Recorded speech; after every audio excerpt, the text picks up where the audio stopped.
His passion and enthusiasm about his subject matter is infectious. Eli gave well-rounded lessons which showed students the whole picture, tying in social, economic, and ecological sustainability. When I think of the best professors I have had at Western, I think of Eli first. Congratulations.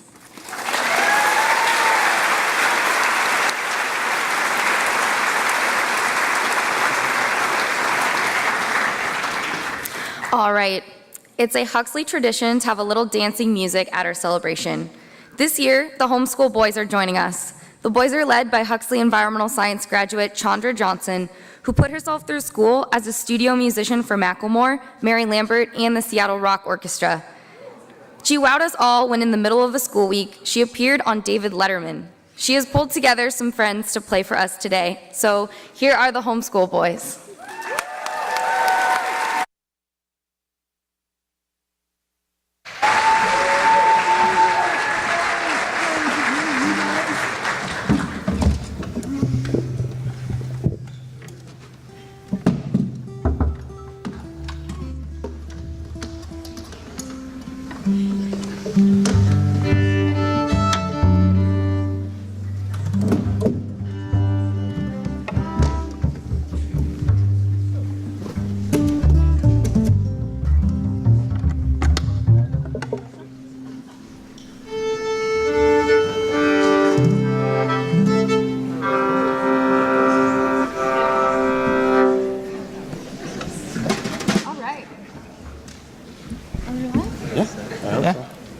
Congrats, Huxley grads. Woo, hello. You did it. We're going to play some songs for you. Feel free to get up and dance if you like. Get on stage, get up front, get out of your seats, go grab a glass of water, whatever you like. Okay. Ready? Count us in. 1, 2, ready, go.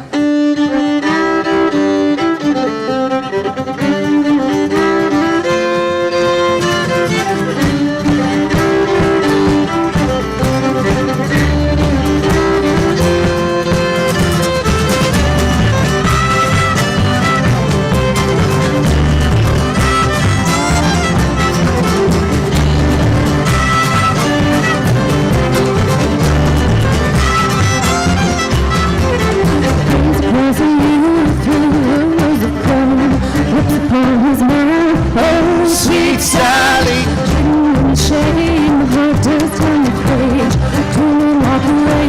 Oh, sweet Sally, come, Sally, come, Sally, come. You tore a hole in my heart. I can't speak and I can't see, I can't breathe. Sally, come, Sally.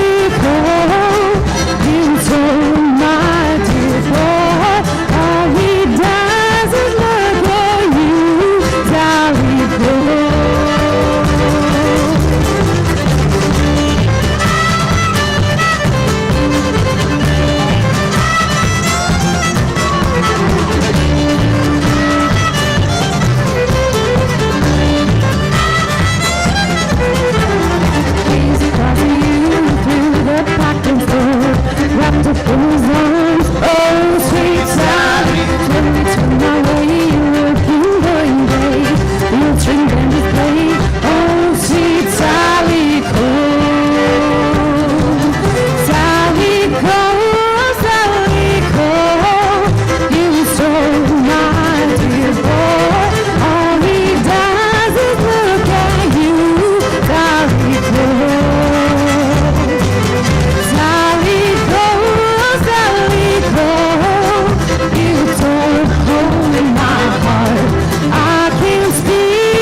Capital Park. Hold hands, we can sing. Healing waves as well as spring. Hold hands, we can sing. Healing waves as well as spring. Hold hands, we can sing. Healing waves as well as spring. Hold hands, we can sing. Healing waves as well as spring. Hold hands, we can sing. Healing waves as well as spring. Hold hands, we can sing. Healing waves as well as spring. Hold hands, we can sing. Healing waves as well as spring. Hold hands, we can sing. Healing waves as well as spring. Hold hands, we can sing. Healing waves as well as spring. Hold hands, we can sing. Healing waves as well as fall.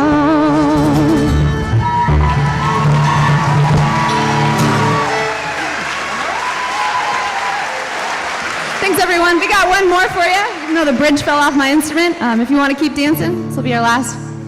Congratulations once again to all of you. 1, 2, there you go.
Homeschool Boys, based in Port Angeles, Washington.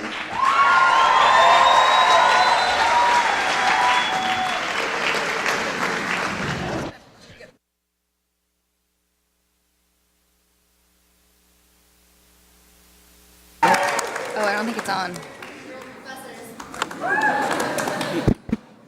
Hello? Oh, good. That was fun. All right, let's give another round of applause to the Homeschool Boys. Woo, woo!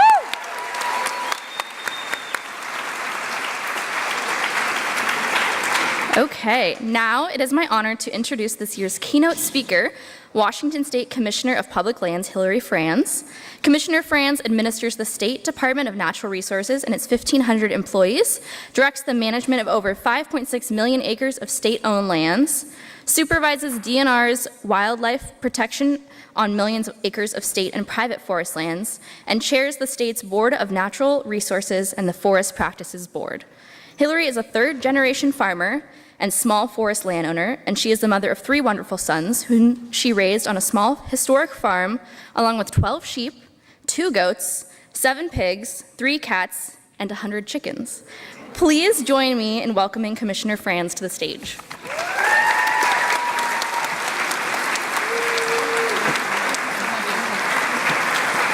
Wow, wow. Okay, well, that is quite the act to follow. But are we all like up and excited? If you weren't already by this morning, woohoo! Yes. So it is a glorious day. As you all know, you have worked so hard, and I could not be more honored to be able to speak in front of all you today. And what a beautiful inspiration you are, all of you.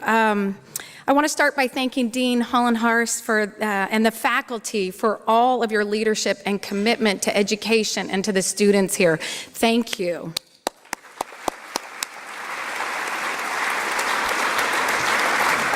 I also want to recognize all the family members who are here who have supported all of you every step of the way. As a mother of 3 boys, 1 a junior in college and 2 more rapidly approaching the college years, I truly know how much time, heartache, tears, laughter, coaxing and coaching, and money it took.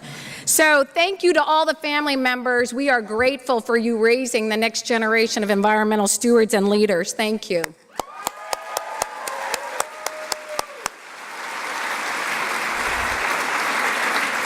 Most of all, I want to congratulate the stars of today's show, the Huxley College class of 2018. Woo!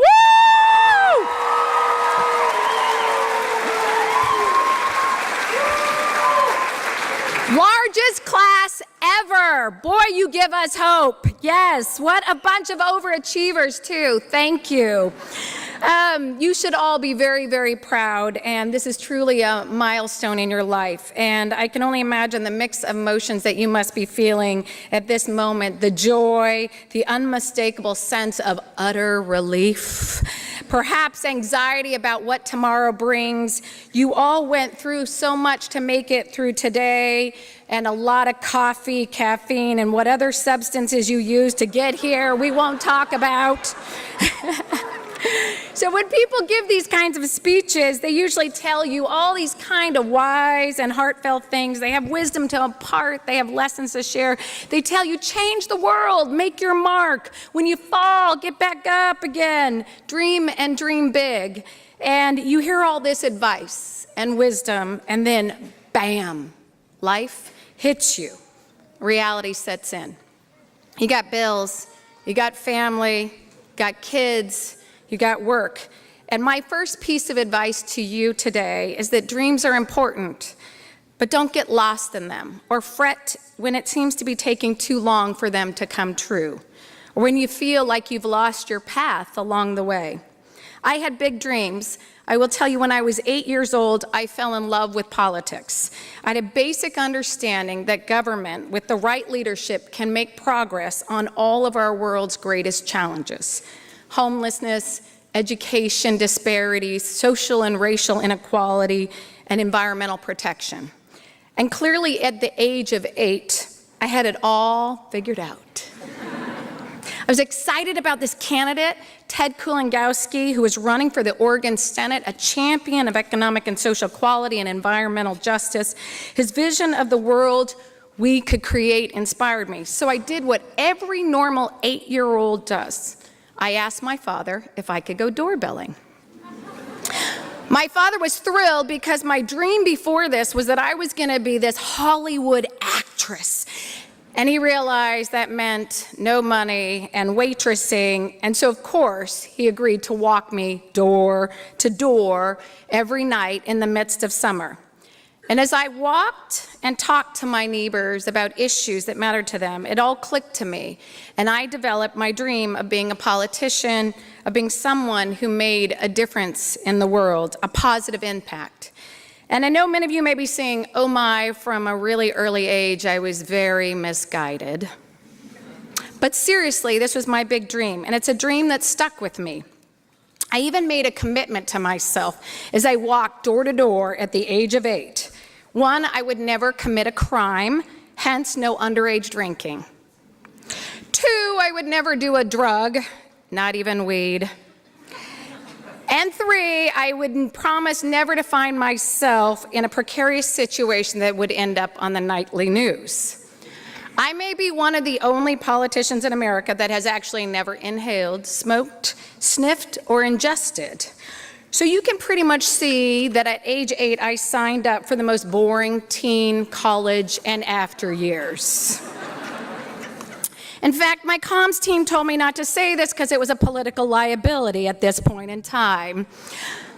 But like I said, a dream by itself is important, but it's only a destination. And it is very easy for life to get in the way. And life did get in the way for me.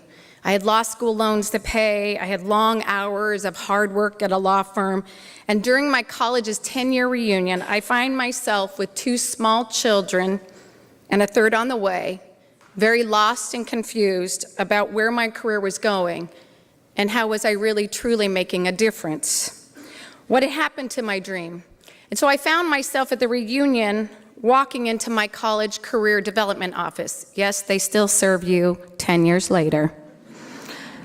The place was empty, which did not make me feel very comfortable either, except for 4 career college counselors. So everybody else clearly in my year had got it all figured out but me. The plate on the desk said, "Ask for help." And with tears streaming down my face, I looked at them and I cried, "I need help." I graduated from one of our country's top colleges. I'd successfully passed law school and successfully argued and won my very first state Supreme Court, protecting working farmlands in the face of conversion. And I was living a very idyllic life on a historic farm, but I felt an absolute crisis. At 30 years old, I felt like my time was running out. I had not made a big difference in the world of all that was in front of us, and I had wondered what happened to my dreams. The fact is that dreams are just that, dreams. They're fleeting, they're ephemeral, they're pretty. But dreams do not come true just because you dream them. It's hard work that makes things happen. It's hard work that creates change. It also takes a lot of passion and determination, and a hell of a lot of courage. I urge you to remember this day. Remember why you came here. Your dreams, your concerns, your passion, your determination to truly make a difference and create change. And get immediately to doing it. And don't fret, though, or get discouraged if it seems to be taking so long, or there are too many roadblocks or obstacles in the way. Take on your life with courage and full recognition that you have the power to create change, big and small, and in the face of life and a lot of bad news, doubt, and uncertainty, don't lose faith in yourself and the courage to fight for what's right. In 2016, just 2 years ago, when I had a chance to finally step forward and achieve my dream of entering politics, I froze. I did. I completely froze.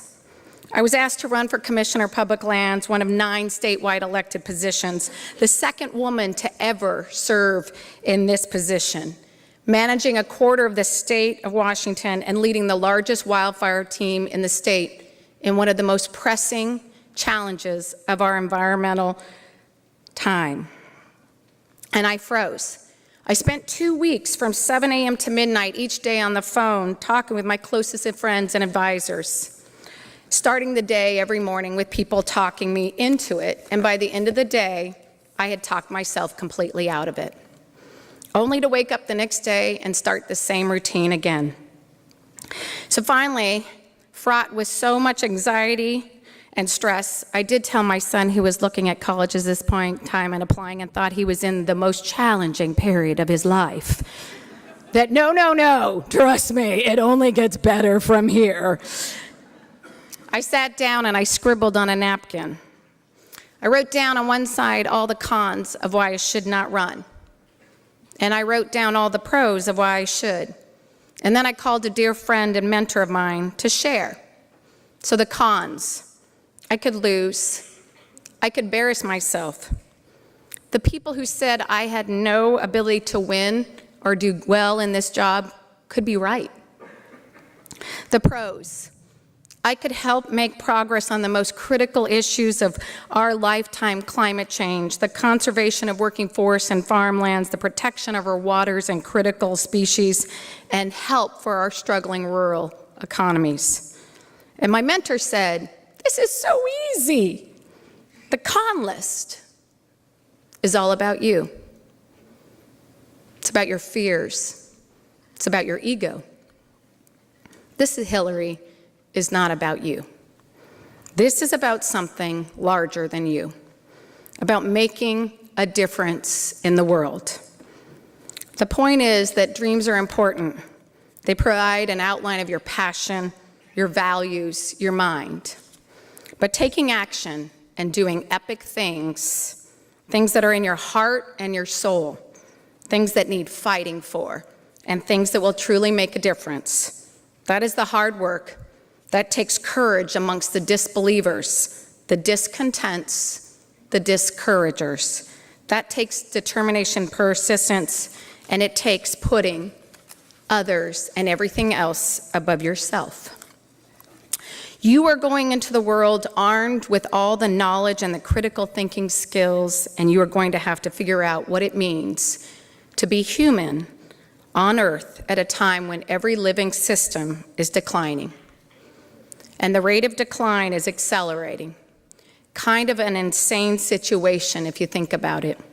We need you, those with hope, with knowledge, with courage, to develop a new operating system and manual for surviving and fixing a rapidly changing planet. Everything from how to stop poisoning the water, the soil, the air, and cleaning up all that we have already poisoned, to how to manage a rapidly growing population on a planet with finite resources that are dwindling. And you're going to have to develop this in the midst of a lot of doubt, blind avoidance, head in the sand, and political, social, and economic crisis and upheaval at the local, national, and global level. The poet Mary Oliver wrote, "One day you finally knew what you had to do, and you began, though the voices around you kept shouting their bad advice." Which gets me to my second piece of advice as you set off from Western. Silence your fears, the noise of discouragers and disbelievers. Forget that the task of planet saving seems insurmountable. Summon your courage, your determination, and do what needs to be done. Act on behalf of something larger than yourself, and ask if it was impossible, only after you are done achieving it. Finally, as you take on the challenge of doing epic things and saving the earth, you need to bring humanity along. As you embark on this journey, your success will be determined by how you show up every single day and greet every situation and every moment and every person as a moment to learn, to listen, and to contribute. You are going to come across all kinds of people from different places and faiths, and political backgrounds and walks of life, all with different challenges, opinions, and needs. And you can choose to pass them by, or you can choose to reach out to them, no matter who they are, or where they come from, or what ideas they may have, and offer help. When I look back on my life to where I learned the most critical lessons I needed to be the leader I am today, you will not find it anywhere on my resume. Instead, it was the events that presented themselves to me and how I chose to show up and contribute.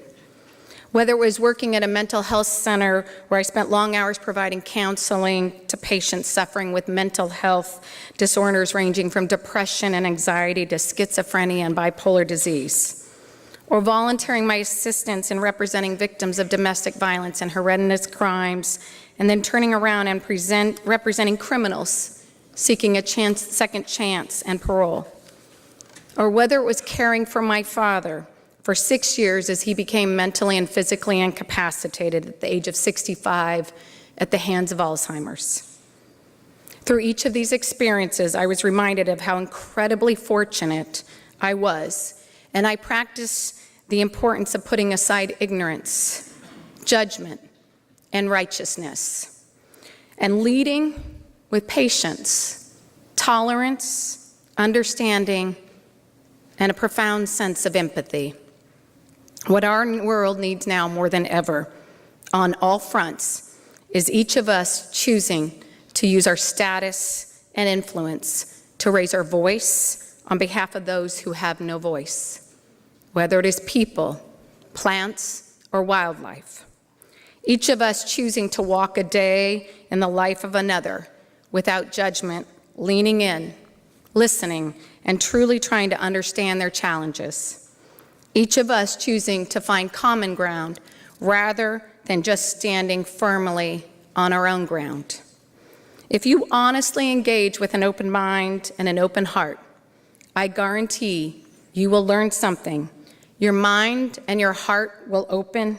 You will have the effect of opening others' minds and hearts, and you will make a difference in this world. So as you graduate today, the question as you leave is, who are you going to be every single day? Will you be not just a dreamer, but a doer? Will you face the greatest challenges of our lifetime that sometimes seems insurmountable with courage and determination? Will you choose to show up every single day of your life, not just for yourself, but for your friends, your family, your relationships, your children, and your community, those who you know and those who you don't know at all? Will you be authentic, humble, open-minded, and open-hearted? This will define you more than your career and your resume, and it will prepare you most for achieving your biggest act and doing the impossible. I wish for you all of these things, and I am honored and grateful to watch you celebrate today and every single day of your life. Thank you for you. Go make it a great one. Thank you.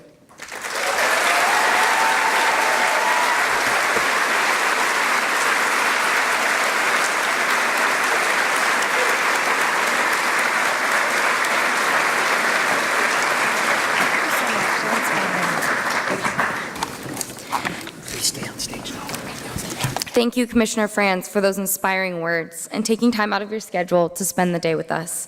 Now, a longstanding tradition for Huxley College is for graduates to receive a seedling as part of our graduation celebration. The Western red cedar is an iconic symbol of the Salish Sea bioregion, the emblem of Huxley College, as well as very important to the coastal indigenous people, as well as a central component of our coastal temperate rainforest ecosystem. It's a fitting symbol for our graduates to begin their new lives as they watch their trees grow and plant them somewhere special. Take your tree and plant your tree somewhere maybe ordinary or a degraded place that could be bettered by your tree. Come back and watch your tree grow over the years, and may it be a reminder of your time here while at Huxley. All right, at this time,